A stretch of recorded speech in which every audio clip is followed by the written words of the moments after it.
Dan seolah-olah manusianya bisa melawan ketentuan-ketentuan di dalam dadanya. Akan tetapi manusianya pasti jatuh ke lembah narokanya sendiri. Kenapa? Karena masih ada manusianya. Selamanya ya kalah terus, ya kan? Karena inna syaitana lakum aduwwum mubin. Ketika diri manusianya ada, maka dialah setan-setan itu yang selalu mensekutukan Tuhannya. Akan tetapi bagi manusia-manusia yang sudah kembalikan semuanya hak cipta hanya milik Allah, maka tak akan ada pertentangan lagi. Kenapa? Karena yang ada hanya Allah. Ya enggak, Kang Mas? Betul Pak Ustadz. Jadi memang bila masih ada manusianya banyak pertentangan, banyak perdebatan. Jangankan di TikTok, di sini saja banyak perdebatannya, ya kan? Iya betul.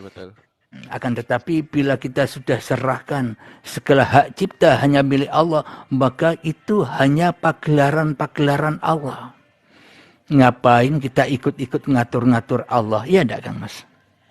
Betul. Jadi kalau kita sudah lapang dada kita dengan ilmunya Allah, lapang dada kita dengan kebesaran Allah, lapang dada kita dengan uripi Allah, kita menikmati dalam kehidupan ini, enjoy saja. Mana ada yang milik kita, ya enggak, Kang Mas? Betul. Apalagi kira-kira?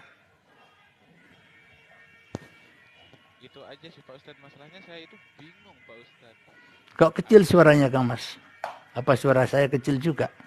Suara saya besar nggak Pak Ustadz? Oh ya, sekarang kedengaran. Yuk dilanjut. Enggak, di sini saya lagi ada dilema Pak Ustadz. Saya mencintai seseorang, tapi seorang itu udah buang saya. Nah, di hati kecil saya tidak mampu untuk melupakan dia, di akal pikiran sehat saya sudah terlalu terhina. Kan gitu Pak Ustadz. Betul. Bagaimana Padahal cara itu kita itu ya. melawannya gitu loh Pak Ustadz, intinya. Ya. Padahal itu musuh buat kita. Kenapa kita pelihara di dalam dada kita, ya kan? Iya, betul. Nah, maknanya karena kita selama ini cinta-cinta kepada yang selain Allah, maka kita akan selalu tersakiti. Maka dari itu, cintailah siapa dia di balik rahasia itu. Seumpama Anda mencintai seseorang yang mana cinta Anda tertolak, maka yang harus Anda cintai bukan sosok dohirnya. Yang Anda harus tembus, siapakah di balik dohir yang kucintai itu. Maka bila Anda ketemu dengan di balik dohir yang Anda cintai, maka cinta Anda abadi. Cinta Anda sejati. Meskipun dohirnya menyakiti Anda, tapi cinta di dalam hati Anda sejati. Ya kan, Kang Mas? Kok kecil suaranya? Tes, hilang lagi kan? Ya, sudah besar. Betul juga Jadi Pak Ustadz. begitu. Jadi Betul juga. kalau dipikir buat apa kita mencintai sosok-sosok dohir yang selama ini selalu menyakitkan hati kita. Nah, kalau hati kita sakit, hati kita sempit, lapangkan dengan apa? Lapangkan menembus sosok dohir itu. Ada siapa di baliknya? Kalau tidak ada Allah, mustahil dia ada, ya kan? Bila kita menyadari semua hanyalah pertunjukan Allah, maka kita akan lapang dada kita dengan apa yang sudah ditentukan oleh Allah. Kenapa? Karena Allah akan memberikan Anda yang terbaik bagi Anda. Bisa dipahami, Kak Mas? Paham. Makasih Pak Ustadz ya cerahannya. Kecil lagi suaranya. Tes. Kecil lagi suaranya. Tidak terdengar. Tes. Iya, makasih Pak Ustadz netesnya pencerahannya sudah diterima. Pak Ustadz.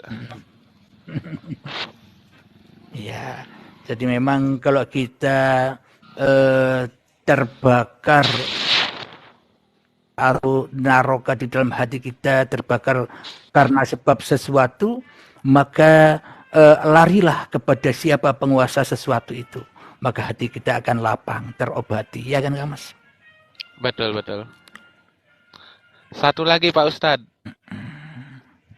Saya mau nanya, Ya ketika silakan. ketika kita lagi kasmaran atau hubungan sama seseorang, pasti di situ kita sengaja tidak sengaja kita bakalan mengucap janji kan di sana. Bahkan sampai terlenanya kita saking dengan keputusan atau apalah itu namanya itu bahkan kita sampai mengucap sumpah di sana. Nah, ketika itu semua berakhir, apa arti sebuah sumpah itu, Pak Ustadz?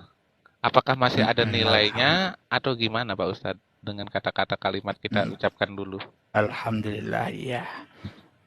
Janji manusia kepada manusia lain.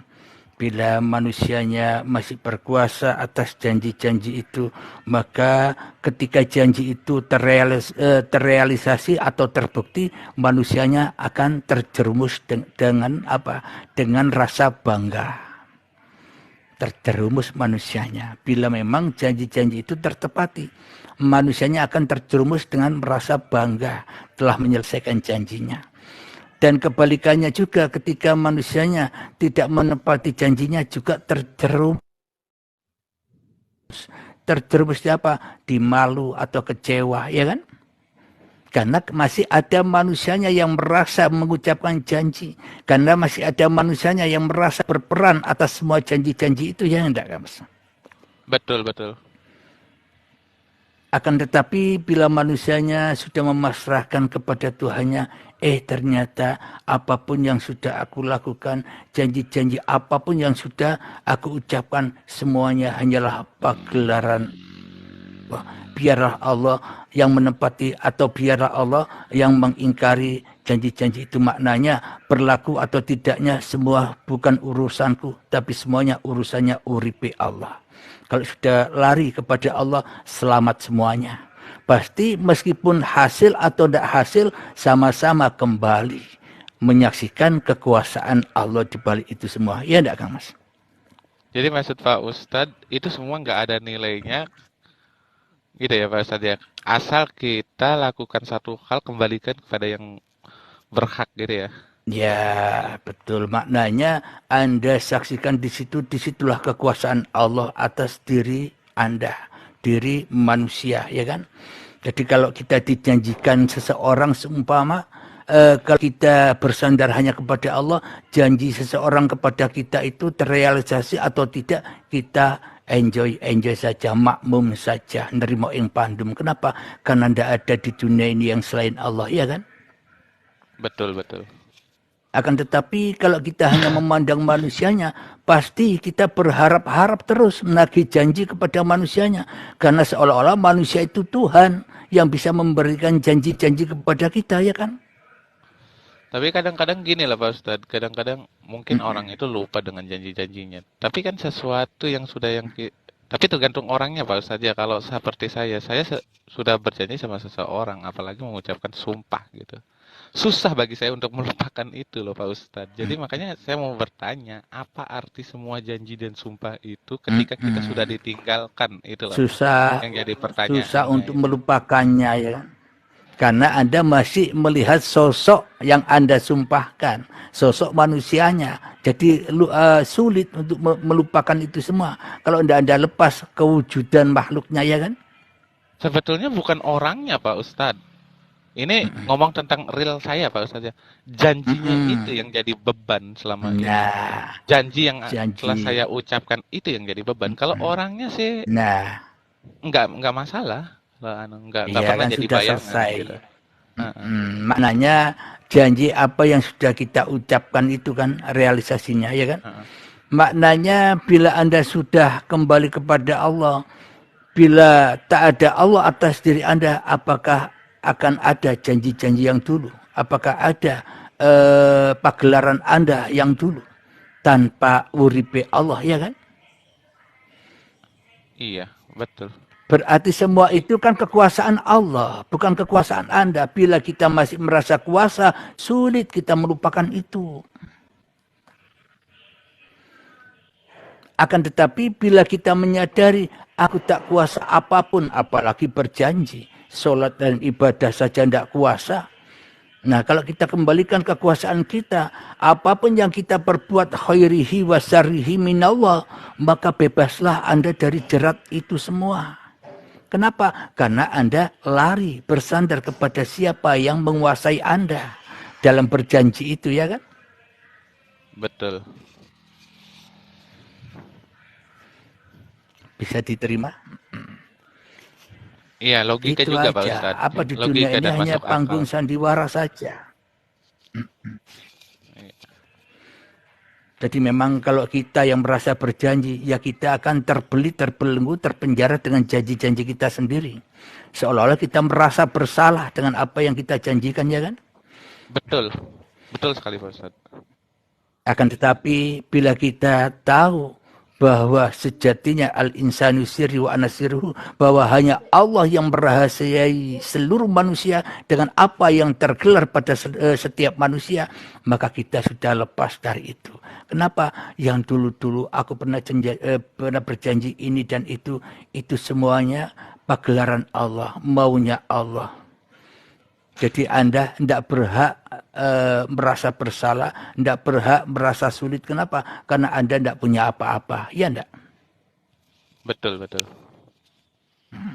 Itulah yang menjadi kesulitan manusia ketika manusianya merasa punya apa-apa. Maka ya selalu sulit hidupnya. Kenapa? Karena manusianya tidak seperti bayi. Kalau manusianya kembali kepada bayinya, merasakan saat ketika menjadi bayi, enjoy saja. Wong semuanya Allah yang memelihara kita, yang mengurus kita, yang melayani kita. Ya enggak, Mas? Betul, betul, betul.